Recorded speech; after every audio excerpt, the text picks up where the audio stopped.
Today I want to spend some time to talk about the curvature scale space.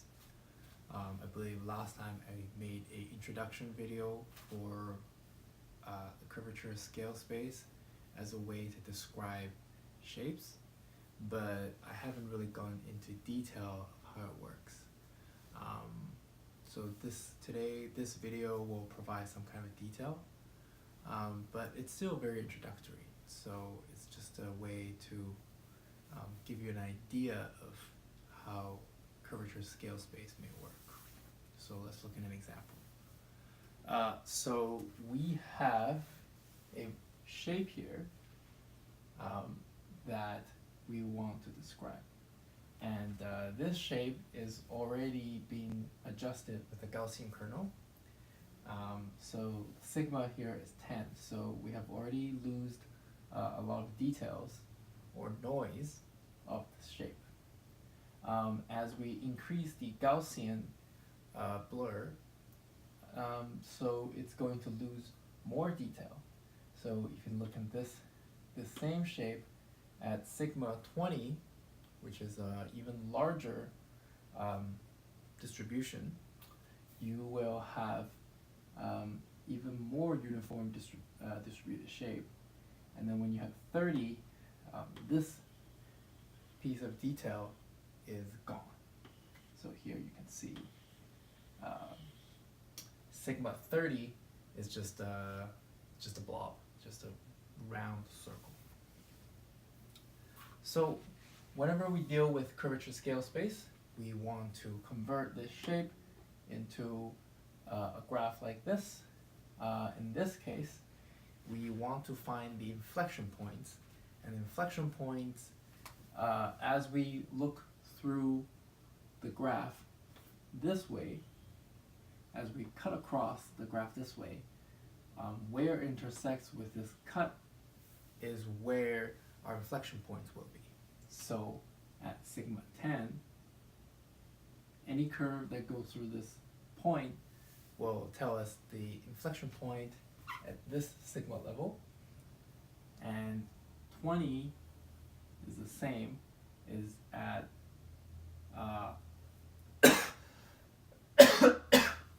sigma 20 is going to let us know where the inflection point at this distribution, and then similarly for 30 is this distribution. So if you look at 30, you really don't see any inflection points. So which means if I cut through here, there's nothing.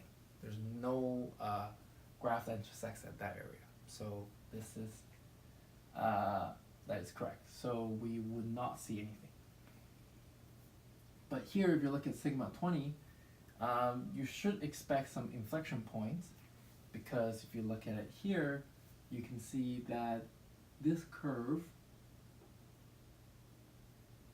inflects this way. So there's an inflection point here, and then similarly on the other side, you have a curve, you have a sort of an S shape here, and that gives you the inflection point. So here on this graph, you should be expecting 2 inflection points somewhere along the line of this intersect. So if you look at sigma 10, you know that these 2 inflection points are definitely going to be there. You have at least these 2 inflection points.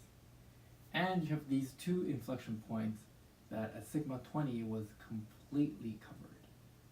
So you know there's at least 4 inflection points. So you know that these 2 will not be here. These 2 will be here, and none of these two will be here. So the graph would look something like this, where you have 4 inflection points for sigma 10 and 2 inflection points for sigma 20 and nothing for 30. Now you can also draw the graph this way, that's fine too, and that you would draw that if this blob is rotated in some degrees. So if it's rotated in any way, then this t will be shifted along.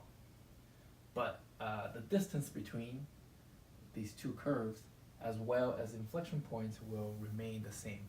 So in that sense, it's very translation invariant.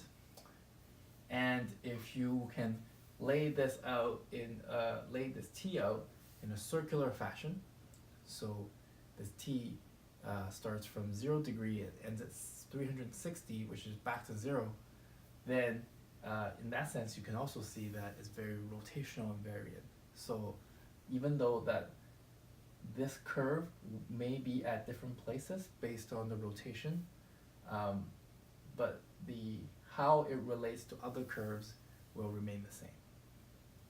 And that's sort of a brief introduction into curvature scale space. The advantage of this is that even if you lose a lot of details, you still would be able to recognize the shape because you're using inflection points. So it's a lot more flexible than something like a Hopf transform. The problem is that when you remove too much, you might not be able to recognize what the shape is. And it is one of the ways to do it. It's also, it does not preserve the details of the edges very well because noise removal, you can also be removing details.